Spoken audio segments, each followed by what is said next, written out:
大家好，今日想同大家一齊整焗嘅超簡易士多啤梨芝士撻。忌廉芝士250克，糖30克，whipping cream 300克，低筋麵粉60克，蛋2隻，檸檬汁10克，士多啤梨醬適量。我哋預熱焗爐350度，跟住預備一個焗盤。我哋喺冰櫃拎咗一冰嘅撻皮出嚟，就放喺焗盤上邊。350度焗25分鐘或者至到金黃色。忌廉芝士室溫放軟之後，我哋將佢整到順滑。如果大家有手動嘅攪拌器呢，會更加快捷嘅。只不過我想試下俾大家睇，如果冇嘅時候，用呢啲膠刮都可以整到。順滑咗之後，我哋就逐隻蛋加入。加入第一隻蛋之後呢，我哋就攪拌均勻。攪勻之後呢，我哋加入第二隻雞蛋，攪勻。攪勻之後，我哋加入檸檬汁，攪勻。跟住加入 whipping cream， 攪勻。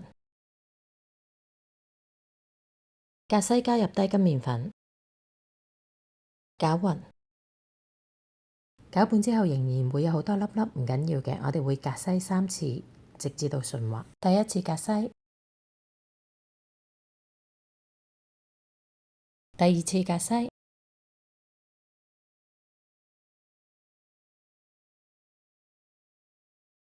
第三次隔西。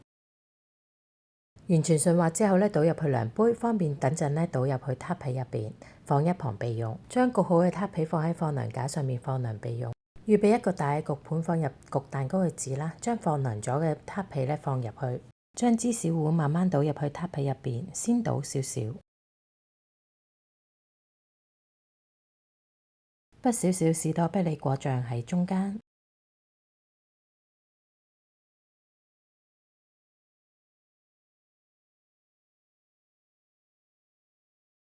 再倒入芝士糊，覆蓋住啲士多啤梨果醬。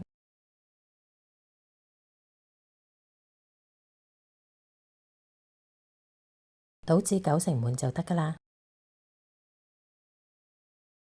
再加入少少士多啤梨果醬喺面頭。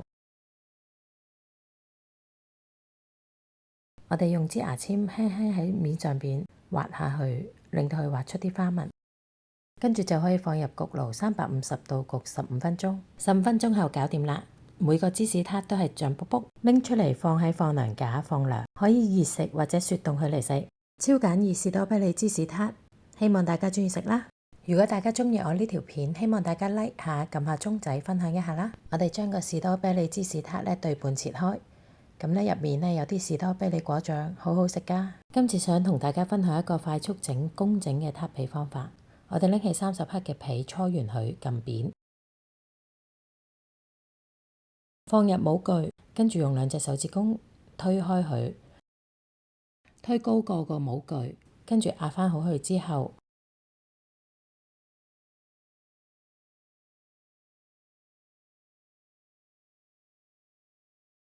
我哋呢就用個膠刮將佢截走個表面突出嚟嘅部分，咁你個撻模呢就整得好工整㗎喇。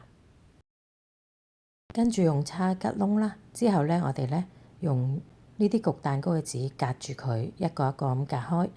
我鍾意一筒筒咁樣用保鮮紙包住佢。再放入去保鮮袋，放喺冰櫃冰實，完成。